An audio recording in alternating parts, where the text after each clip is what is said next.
Hey, this is Thomas from SilverDragonStudio.net, and it's been a while since I posted anything, but I wanted to share one of the things I'm working on for conventions. So I've been talking about this for a few years, and there's not a whole lot of conversation at the shows about the behind-the-scenes stuff. So I'm gonna share something with you guys today.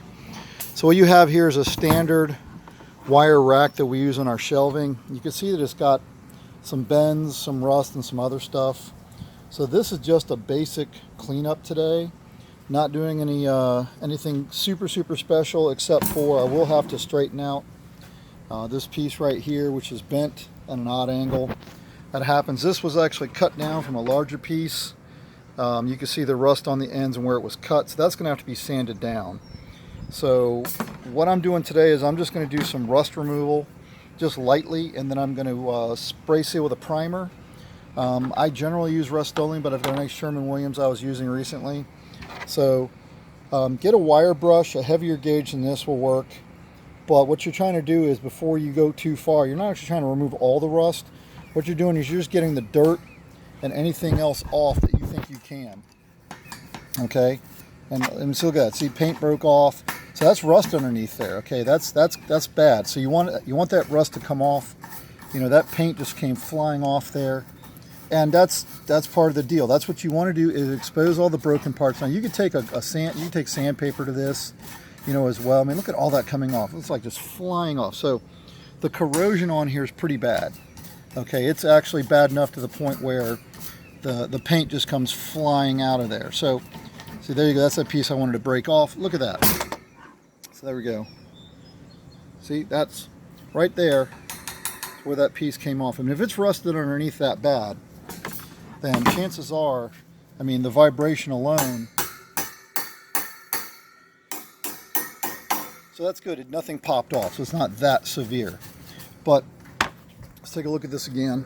Getting close here. So you've got some rust hidden here, a lot of rust here, some was popping off there.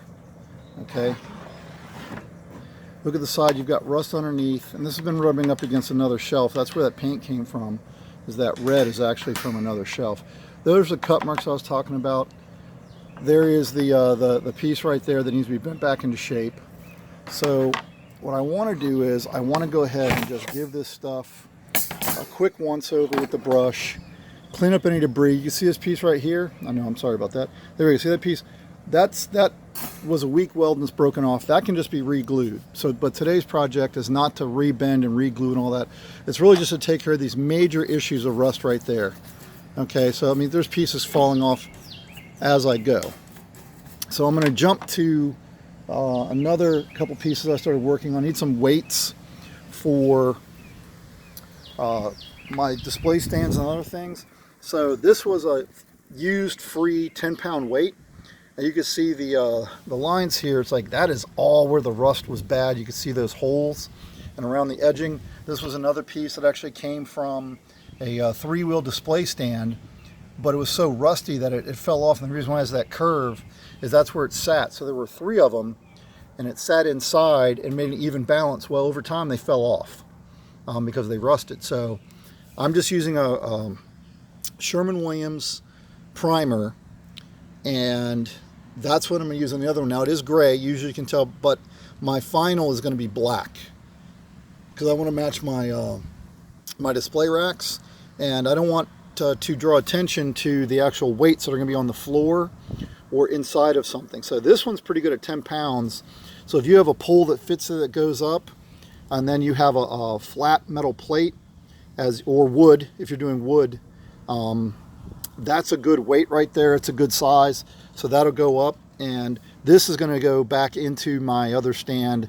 I need to clean the other two, and then what I'm going to do is, since that was, oh good Lord, like 10-15 years ago, I will probably JB weld them in place, and that's a super strong epoxy. So, but the other thing I have to do is check the quality of the material I'm adhering it to, because if the stand itself isn't going to be strong enough because of how old it is, I may have to go with another type of stand. But small pieces like this versus big pieces like this, these can come in handy, but they've got to be the right shape. They don't take up as much space, but it's not as much weight. And they're both solid steel. So what I'll do is, well, after these dry, then I'll go back, and instead of flipping them over and doing the other side, I'm just going to go ahead and do the black. Now you can do black gloss or black matte. Depends on what you want to do. You can do any color you want. One of the reasons why I'm doing black is it hides dirt really well, and it's going to be on the ground, and I don't need people to see it. But if you're doing something else, then you're going to want to make sure that it's where you want it to be color-wise to match your display setup. So that's just a basic quick fix, and that's what I'm going to be doing a lot of over time is quick fixes. The reason being is instead of dropping a ton of money on new equipment, I actually go get used equipment because it's like 1/4 the price, and it only takes me 15 minutes to 30 minutes to clean it up and fix it, and then I'm done. So there you go. The quick fix for the day. Thomas Mulvey from SilverDragonStudio.net. Thank you much and have a great day.